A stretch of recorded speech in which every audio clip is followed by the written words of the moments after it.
ہم کہتے ہیں نا کہ ہم تو صرف اللہ کے محتاج ہیں. بعض لوگ توحید کا یہ مفہوم سمجھاتے ہیں کہ اللہ کے سوا کسی اور کے محتاج نہیں، حتیٰ کہ حضور کے بھی محتاج نہیں. تو مسلمان کیا ہے؟ مسلمانی کیسے؟ وہ جو خود کو حضور کا محتاج نہ سمجھے وہ مسلمان ہی نہیں ہے. مسلمانی تو نام ہی مصطفیٰ کی محتاجی کا ہے. مسلمانی تو نام ہی رسول کی محتاجی کا ہے. سمجھے ہی نہیں ہے کہ رسالت کیا ہے. یہ کہنا کہ ہم تو رسول کے بھی محتاج نہیں، صرف اللہ کے محتاج ہیں. اللہ کا محتاج صرف رسول ہوتا ہے. ہم اپنی خلق میں بندگی میں اللہ کے محتاج ہیں، مگر اللہ نے ساری امت کو، رسول کو جب ساری کائنات کی رحمت بنا دیا تو جو رحمت ہے اس کے محتاج نہیں. ہائے ہائے ہائے. ارے جس کو ساری کائنات کی رحمت بنایا ہے اس کی محتاجی نہیں تو کس کی؟ ابھی مثال دیتا ہوں. آپ اگر خدا نہ کرے بیمار ہو جائیں، پیاس ہو، سخت گرمیوں کا موسم ہو، جون جولائی اگست، 3 مہینے آپ پر پانی بند کر دیا جائے. مسئلہ توحید سمجھا رہا ہوں. مسئلہ 3 مہینے جون جولائی اگست کے تینوں مہینے آپ کو پینے کے لیے پانی نہ ملے. جب آپ پانی مانگیں کہا جائے اللہ کے محتاج. جب پانی مانگیں کہیں اللہ کے محتاج، اللہ رحم کرے گا. پھر زبان باہر نکلا ہے پیاس کے مارے، کہیں پانی، کہیں اللہ رحم کرے گا. اللہ کے محتاج، اللہ کے محتاج. پانی کی کوئی حاجت نہیں. وہ کہے گا میری جان نکل رہی ہے، تم کہتے ہو پانی کی حاجت نہیں. یہ توحید ہے. تو 3 مہینے پانی نہ ملے تو پوری توحید کے نقطے کی سمجھ آ جائے گی. 3 دن نہ ملے تب بھی سمجھ آ جائے گی. پتہ چل جائے گا کہ انسان پانی کا محتاج، بولیے، ہے. انسان پانی کا محتاج ہے. ارے جو انسان پانی کا بھی محتاج ہے وہ کہے کہ میں رسول کا محتاج نہیں. ہائے کیسا ایمان ہے آپ.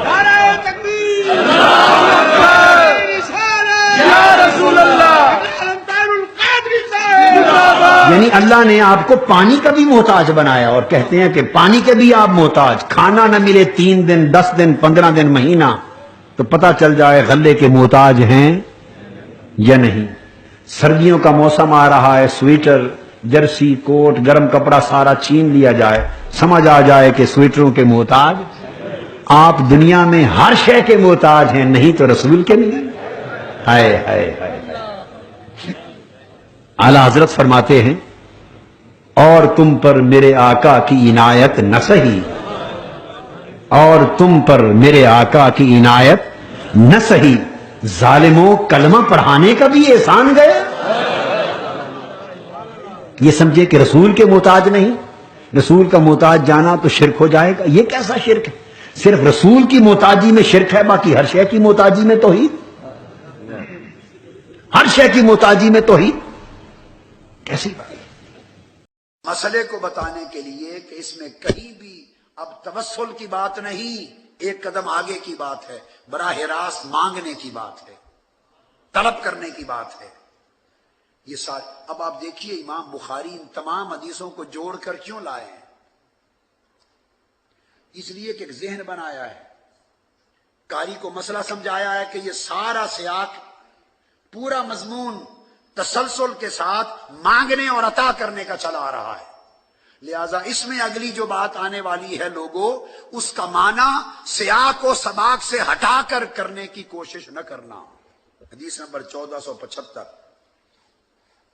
یہ دلیل ہے استعانت اور استغاثہ کی.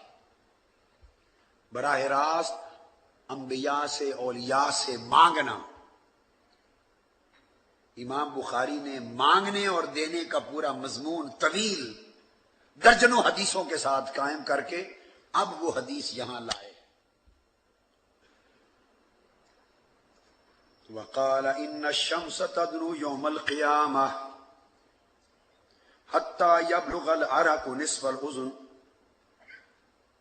امام بخاری روایت کرتے ہیں کہ قیامت کے دن آقا علیہ السلام نے فرمایا سورج قریب ہوگا، حتیٰ کہ پسینے سے لوگ کانوں تک شرابور ہو جائیں گے. فَبَيْنَاهُمْ كَذَلِكَ، اب کیا لفظ، کذالک استغاثوا بآدم، تو ساری امتیں کل اہل محشر جمع ہو کر حضرت آدم علیہ السلام کی خدمت میں جائیں گے اور قیامت کے دن کہیں گے آدم ہماری مدد کریں،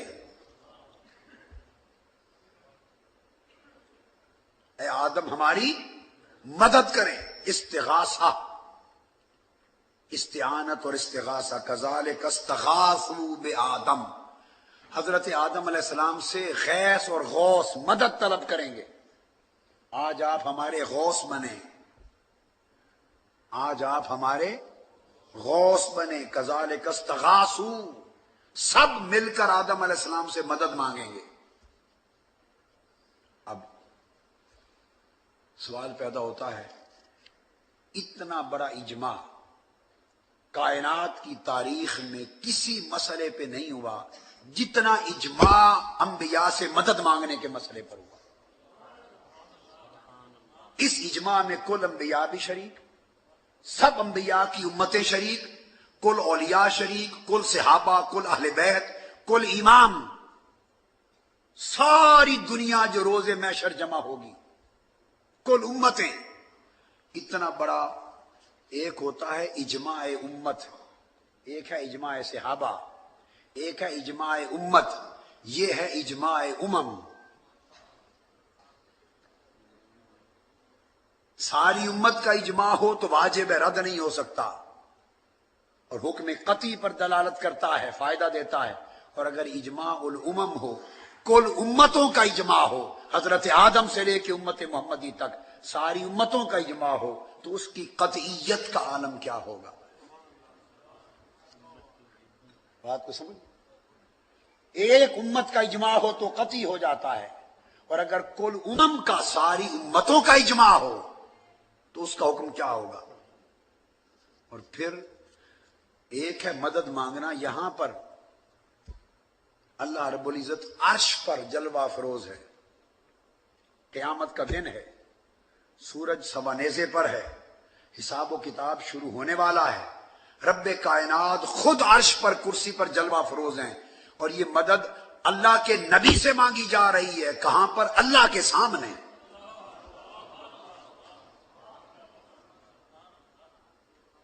اور بتا کون رہا ہے؟ تاجدار کائنات بتا رہے ہیں۔ وہ یہ نہیں کہیں گے بھئی اللہ سامنے بیٹھا ہے عرش پر، اللہ کے ہوتے ہوئے نبی سے مدد مانگنے جا رہے ہو، اتنا بڑا شرک، اتنا بڑا شرک۔ قیامت کے دن اگر یہ شرک ہے تو کل امت مشرک ہو گئی، معاذ اللہ، استغفر اللہ۔ اتنا بڑا شرک، خدا سامنے عرش پر جلوہ افروز ہے، اور تم یہی مدد اللہ سے مانگ لو، جا کر ہاتھ جوڑ لو، سجدے میں گر جاؤ، باری تعالیٰ معاف کر دے، جلد حساب و کتاب کر لے، جل کے ختم ہو رہے ہیں، اللہ سے مدد مانگ لو۔ مگر یہ توفیق ان سب امتوں کو نبی سے مدد مانگنے کے لیے اور نبی کے دروازے پر جانے کی توفیق کس نے دی؟ یہ شعور کس نے دیا؟ یہ توفیق کس نے دی؟ اس کو بیان کس نے کیا؟ تو جب کوئی عمل حضور علیہ السلام کے نبی کے سامنے ہو اور حضور منع نہ فرمائیں تو اس کو اصطلاح محدثین میں سنت تقریری کہتے ہیں۔ حضور علیہ السلام خود فرمائیں تو اس سنت کو سنت قولی کہتے ہیں، اگر عمل کریں اپنے ہاتھ سے تو اسے سنت فعلی کہتے ہیں، اگر کوئی اور کام کرے اور آقا سامنے ہو منع نہ فرمائیں تو اسے سنت تقریری کہتے ہیں۔ اگر تو حضور کے سامنے عمل ہو اور حضور منع نہ کریں وہ تو بن گئی نبی کی سنت تقریری، اور ساری امتیں مل کر نبی کا دروازہ کھٹکھٹا رہی ہوں اور کہہ رہی ہوں کہ مدد کریں، اور اللہ کے سامنے ہو رہا ہو اور اللہ منع نہ کرے، تو خدا کی سنت تقریری بنی یا نہیں بنی؟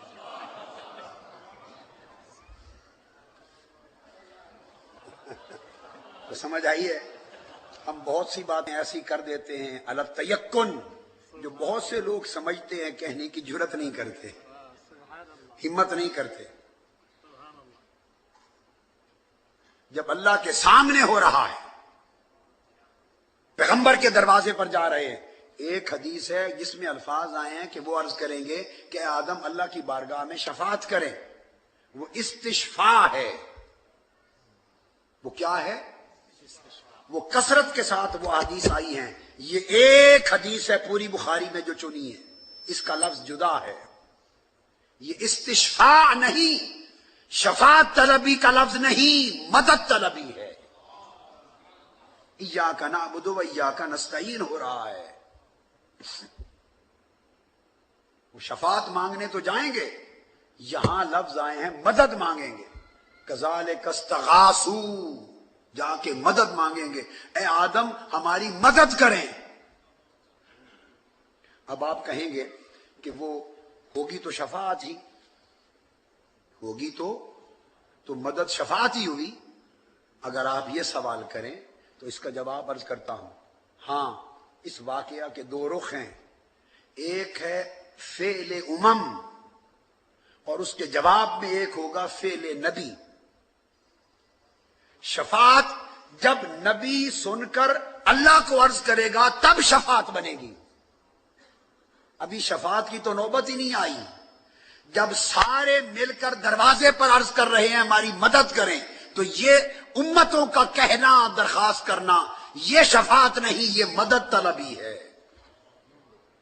جب نبی عرض کرے گا تو تب وہ شفاعت بن جائے گی، تب وہ اللہ کی حضور عرض ہوگا تو شفاعت بن جائے گی۔ یہ دو اس طرح ملے ہوئے ہیں۔ تو یہ حدیث اس صیغے کے ساتھ آئی ہے، استغاثہ کے صیغے کے ساتھ، اور اللہ کے سامنے سب جا رہے ہیں، نہ کوئی نبی روکنے والا، نہ کوئی صحابی روکنے والا، نہ کوئی عالم اور مفتی روکنے والا۔ ساری دنیا جا رہی ہے، اور آدم علیہ السلام پھر ان کو آگے عرض کریں گے ثم بموسیٰ، وہ کہیں گے اذهبوا الی غیرہ، اسی پر واقع ہوں، پھر وہ حضرت موسیٰ علیہ السلام کے پاس جائیں گے، وہی کذالک استغاثوا بموسیٰ، عرض کریں گے موسیٰ آپ مدد کریں۔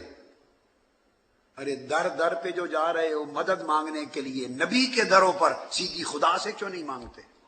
تو پتہ چلا کہ انبیاء سے مدد مانگنا یہ محشر کے دن کی سنت ہے۔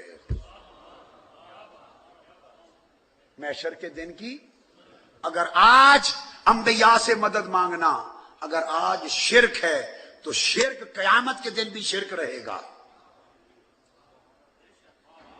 اگر آج استغاثہ شرک ہے تو شرک قیامت کے دن بھی شرک ہوگا، اور اگر استغاثہ قیامت کے دن جائز ہے تو آج بھی جائز ہے۔ جب اللہ کے سامنے جائز ہے قیامت کے دن، تو آج کیوں نہیں جائز؟